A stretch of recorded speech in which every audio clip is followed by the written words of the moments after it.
Welcome back to Qdonghua. Tak perlu berlama-lama, let's go. Kishan adalah pemilik rumah obat 1000 ini. Tuan bisa memanggil saya pemilik Yao. Bolehkah saya tahu nama Tuan?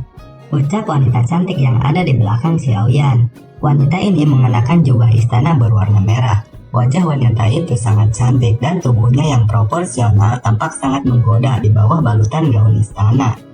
Alisnya yang seperti bulan sabit memancarkan seutas cahaya mempesona.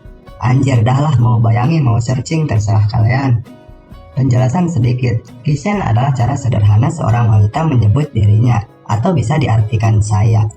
Pemilik Yao bisa memanggilku Yan Xiao, ucap Xiaoyan. Pemilik Yao, kupikir kamu juga harus tahu kenapa aku sampai di lantai 2 toko ini. Bolehkah saya tahu apakah Anda memiliki 3 obat yang saya butuhkan? 3 bahan obat yang dibutuhkan Tuan adalah item teratas di lantai kedua dari rumah obat saya. Tuan sadar akan peraturan rumah obat 1000 kita, bukan? Pemilik Yao tersenyum. Ya, boleh saya tahu pil obat apa yang saya butuhkan untuk menukar mereka? Xiaoyan sedikit mengangguk. Jangan terburu-buru, semua alkemis di aula telah datang ke rumah obat 1000 karena bahan obat langka ini. Ramuan obat yang berharga ini tidak banyak ditemukan. Rumah 1000 obat saya telah mencari mereka dengan pahit selama beberapa waktu. Setiap kali kita menemukan bahan obat, akan ada cukup banyak alkemis yang akan datang dan menukarnya dengan mereka. Hari ini adalah kebetulan bahwa rumah 1000 obat saya akan melakukan pelelangan. Tuan Yan Xiao benar-benar datang pada waktu yang tepat, ucap pemilik Yao. Bukankah aku harus bersaing dengan alkemis lain untuk bahan obat? Xiaoyan mengerutkan alisnya. Tentu saja, orang yang menawarkan harga tertinggi akan mendapatkan hal yang diinginkannya. Pemilik Yao tersenyum. Dia segera menoleh ke pria tua berambut putih di sampingnya dan berkata, "Old Yan, sudah hampir waktunya. Mari kita mulai pil action gathering," ucap pemilik Yao. Kemudian Yao dan Yan tua pergi ke panggung yang ada di aula. "Bawa obatnya," ucap Yan tua. Kemudian lebih dari 10 pelayan wanita cantik segera mengeluarkan piring-piring perak dengan hormat. Kotak-kotak giok yang tertutup rapat disusun rapi di piring-piring perak. Pemilik Yao, mengapa pertemuan tukar pil ini tidak menungguku? Jangan bilang kamu takut aku tidak mampu. Tiba-tiba terdengar tawa seorang berjubah kuning muncul di depan semua orang. Kishan sangat senang bahwa Olki bisa datang mengunjungi toko ini. Untungnya pertemuan pertukaran pil ini belum dimulai secara resmi. Olki, silahkan duduk, ucap pemilik Yao. Pelelangan kemudian dimulai dan beberapa obat sudah terjual. Kelompok Xiaoyan duduk di paling belakang. Bahan obat yang muncul sebelumnya bukanlah yang dia butuhkan. Rumah obat 1000 kami telah membayar harga yang sangat besar untuk bahan obat ini, ucap pemilik Yao. Kemudian 5 pelayan membawa 5 bahan obat. Mata pemilik Yao menyapu aula dan segera berhenti pada Xiaoyan. Dia tertawa.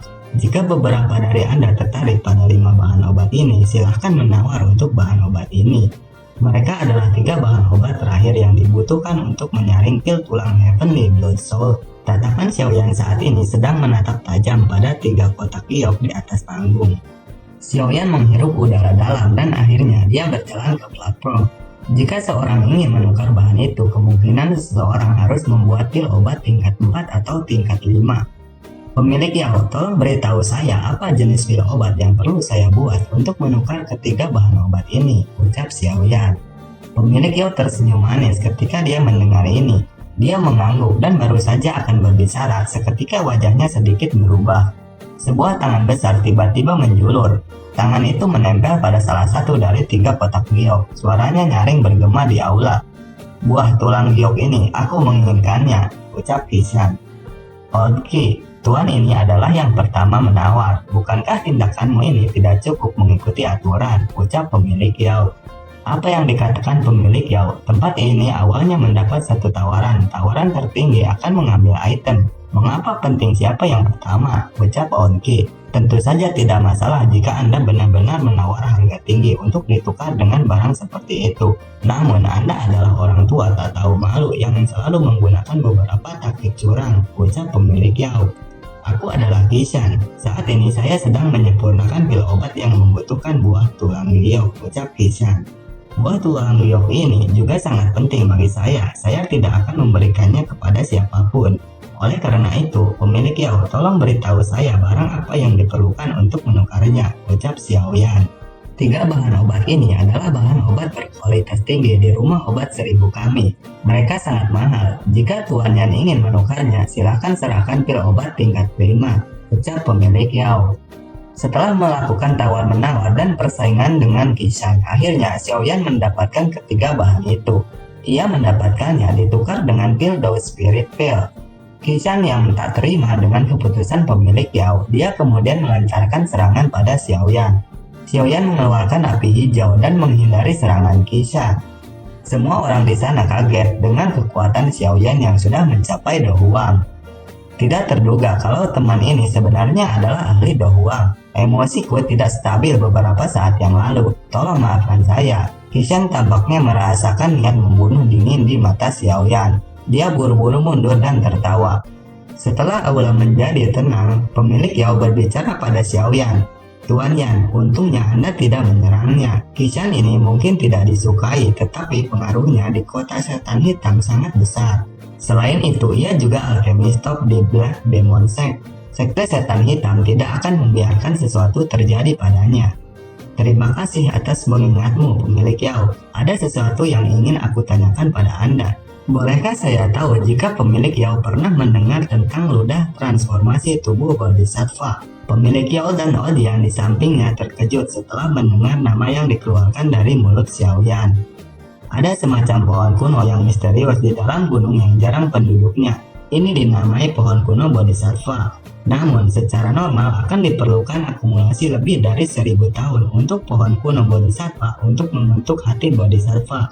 Saliva transformasi tubuh Bodhisattva adalah benda misterius yang dikeluarkan dari permukaan hati Bodhisattva ini. Yan tua akhirnya berbicara setelah merenung sebentar. Pusing anjir nerangin Bodhisattva saliva transformasi anjir. Jika saliva transformasi tubuh Bodhisattva ini dikonsumsi, ia memiliki efek mengubah tubuh seseorang dan meningkatkan konstitusi seseorang. Itu sangat misterius. Seperti untuk jantung Bodhisattva, ia mampu secara bertahap menggantikan jantung di dalam tubuh seseorang. Dengan begitu, seseorang akan dapat mempertahankan hidupnya bahkan jika hatinya menderita pukulan fatal. Terlebih lagi, kekuatan yang dapat diberikan oleh Bodhisattva hati ini kepada seseorang jauh melebihi dari hati orang sebelumnya. Tentu saja, hal yang paling penting adalah bahwa benda ini mampu berulang kali memelihara jiwa seseorang dan secara bertahap menguatkannya. Oleh karena itu, benda ini memiliki daya pikat yang sulit ditolak oleh setiap alkemis, ucap Odian. Dengan cara ini, hati Bodhisattva ini dapat dianggap sebagai objek misterius. Pemilik Yao menghela napas dan tersenyum lembut. Apakah Odian tahu di mana pohon Bodhisattva ini? Tanya Xiaoyan. Tuan Yan benar-benar tahu bagaimana bercanda. Pohon kuno Bodhisattva ini kemungkinan dapat dianggap sebagai keberadaan yang langka seperti bulu pionik dan tanduk unicorn bahkan di seluruh benua Dauki, jawab Odian. Toko obat 1000 kami pasti tidak akan memiliki air liur transformasi Bodhisattva. Namun, saya telah mendengar ada sesuatu item dalam pelelangan berskala besar yang diadakan oleh Black Emperor Sect kali ini. Yang tua tersenyum saat dia bicara. Meskipun efek saliva Bodhisattva untuk tubuh transformasi jauh lebih rendah dibandingkan dengan hati Bodhisattva, masih ada banyak faksi dan pakar yang menginginkan hal itu. Ini karena dikabarkan bahwa selama seseorang memperoleh sebagian dari air liur transformasi Bodhisattva, seseorang akan dapat memperoleh informasi mengenai hati Bodhisattva, ucap yang tua menambahkan. Aku harus mendapatkannya untuk membantu dokter peri kecil mengendalikan tubuh racun parah, umam Xiaoyan dalam hati. Odian, terima kasih banyak karena sudah memberitahuku, ucap Xiaoyan. Xiaoyan keluar dari toko itu dan mencari tempat tinggal untuk memperbaiki pil obat. Mereka sampai di sebuah pavilion. Pavilion setan hitam ini sangat besar dan dapat menampung ribuan orang. Pemilik dari pavilion ini bernama Che Cheng. Di saat mereka masuk, mereka melihat sebuah kerumunan. Di sana ada orang tua yang berambut merah. Orang itu adalah Fang Yan, pemilik dari lembah api setan. Xiaoyan mendengar sebuah obrolan yang mengatakan bahwa orang tua itu menginginkan air liur transformasi Bodhisattva. Sepertinya orang itu akan melakukan terobosan ke kelas dojo. Ayo pergi, sudah terlambat. Kita akan beristirahat selama 1 malam. Besok saya akan mulai memperbaiki beberapa pil obat yang bisa kita pakai. Kalau tidak, apa yang akan kita gunakan untuk bersaing dengan orang-orang di pelelangan? Ucap Xiaoyan. Pada saat kelompok Xiaoyan akan menuju kamar, terjadi sebuah keributan. Sekelompok pria besar dengan aura ganas menuju ke arah mereka. Apa tidak terduga, bahkan Kuisha dan orang itu telah datang ke kota Kaisar Hitam. Ada desas-desus bahwa bintang 1 Do Huang dibunuh oleh orang ini. Geng Kui Wolf semuanya kejam. Saya tidak tahu bagaimana bocah itu menyinggung mereka, tapi kemungkinan ia akan mengalami kesulitan hari ini. Terdengar beberapa pembicaraan dari orang-orang di sana. Apakah Anda yang membunuh seorang dari Kui Wolf Gang di pintu masuk kota? Ucap seorang pria yang memiliki bekas luka di wajahnya. Mereka hanyalah beberapa sampah, tidak ada yang membunuh mereka, ucap Xiaoyan. Meskipun mereka sampah, tapi di antara mereka ada keponakanku, ucap Kuisha. Tubuh Kuisha tiba-tiba bergerak ketika niat membunuh di hatinya melonjak. Dia mengangkat kaki kanannya menyerang kepala Xiaoyan. Xiaoyan tidak menghindar dari serangan itu. Serangan Kuisha tidak memberi bekas luka sedikit pun pada kepala Xiaoyan. Dari pertukaran singkat ini sudah jelas perbedaan kekuatan di antara Xiaoyan dan Kuisha. Kuisha juga terkejut dengan kekuatan Xiaoyan. Dia tidak menyangka bahwa Xiaoyan ini sudah pada tingkat Do Huang. Kemudian Kuisha berbicara, "Aku mengakui bahwa aku tidak cocok untuk melawanmu. Aku akan mengingat dendam ini di hatiku," ucap Kuisha. Setelah mengatakan ini, dia melambaikan tangannya dan membawa rakyatnya pergi dengan cara yang agak menyedihkan. Tubuh Kuisha berhenti. Dia kemudian memandang Xiaoyan dan bicara lagi. "Apa yang kau inginkan? Ini adalah wilayah sekte Kaisar Hitam," ucap Kuisha. "Terima 3 pukulan darinya. Anda dapat pergi jika Anda berhasil. Kalau tidak, kamu akan mati," ucap Xiaoyan sambil menunjuk Ziyan. Ziyan awalnya sedikit terkejut ketika dia melihat jari Xiaoyan menunjuk padanya. Setelah itu, ekspresi bersemangat muncul di wajah Ziyan. "Lakukan, tidak perlu menahan diri," ucap Xiaoyan sambil tersenyum pada Ziyan. Ziyan kemudian mengangguk. Pertarungan antara Ziyan dan Kuisha akan dimulai. Ziyan dengan cepat berada di depan Kuisha. Kemudian dia mengepalkan tangan kecilnya dan meninju perut Kuisha. Kuisha tidak punya waktu untuk mengatur napas ketika tinju Ziyan tiba di tubuhnya. Tubuhnya terkoyak oleh kekuatan yang menakutkan pada tinju Ziyan. Saat Ziyan akan melancarkan serangan keduanya, tiba-tiba sosok putih keluar menghalangi Ziyan. "Wanita muda, mengapa Anda perlu menggunakan serangan ganas seperti itu? Tidak boleh ada kematian di Pavilion Kaisar Hitam," ucap pria itu. "Saya Moya dari Sekte Kaisar Hitam dan penanggung jawab Pavilion Kaisar Hitam. Saya seharusnya tidak ikut campur dalam masalah ini, tetapi tempat ini adalah tempat di mana Sekte Kaisar Hitam menerima VIP. Tempat ini akan tercoreng jika ada pertumpahan darah. Karena itu saya turun tangan." Moya tersenyum saat dia menjawab. "Lalu, kenapa kau tidak melakukan pencegahan saat Kuisha datang menyerangku?" ucap Xiaoyan. "Lupakan saja, tempat ini tidak cocok untuk konflik." Dokter peri kecil berjalan ke depan Xiaoyan dan bicara dengan lemah lembut. "Anggap dirimu beruntung," ucap Xiaoyan pada Kuisha. "Bolehkah aku tahu namamu? Anda bisa datang dan mencari saya jika Anda menghadapi masalah di masa depan," ucap Moya pada Xiaoyan sambil mengulurkan tangan. "Aku Yan Xiao," ucap Xiaoyan sambil mengulurkan tangan. "Pemimpin sekte, karena masalah ini sudah selesai, saya memiliki beberapa hal lain untuk ditangani dan akan beristirahat," ucap Xiaoyan sambil meninggalkan aula. Langkah Xiaoyan akhirnya melambat setelah mereka bertiga berjalan keluar dari aula besar. Dia mengalihkan pandangannya kepada Ziyan. "Apakah kau merasa tidak puas?" ucap Xiaoyan. "Kenapa kau tidak menyerang dan menghabisi orang yang berwajah muram itu?" ucap Ziyan. "Tenang, orang itu tidak akan bisa hidup lebih dari 3 hari. Selain itu, kematiannya akan lebih menyedihkan daripada dibunuh," ucap peri kecil. Kemudian mereka bertiga pergi ke sebuah ruangan di Pavilion Hitam. Ruangan itu sangat besar, ada ruangan tamu dan ada beberapa kamar di sana. Di ruangan lain dari Pavilion Hitam ada sekelompok orang yang menyewa penginapan di sana. "Tuan, menurut apa yang saya tahu, kota Kaisar Hitam telah menarik cukup banyak taksi. Selain itu, orang-orang yang memimpin kelompok mereka semua adalah ahli terkenal di wilayah Brekarna. Tampaknya mereka juga tertarik untuk memiliki saliva transformasi tubuh Bodhisattva," ucap Pang Yan. Pang Yan ini adalah ketua dari fraksi Demon Flame Valley. Ketua mengatakan bahwa kita harus mendapatkan air liur transformasi Bodhisattva dengan cara apapun. Karena itu, kita akan membunuh siapapun yang berani menghalangi kita, ucap seseorang yang berjubah abu-abu. Tuan, saya telah mendengar bahwa Xiaoget dan Akademi Jianan telah mengirim para ahli selama ini. Kedua faksi ini adalah musuh bagi Demon Flame Valley kami.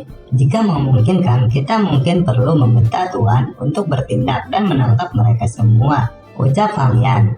Xiaoget Akademi Jianan, tenang, tidak ada dari mereka yang akan melarikan diri, ucap pria jubah abu-abu.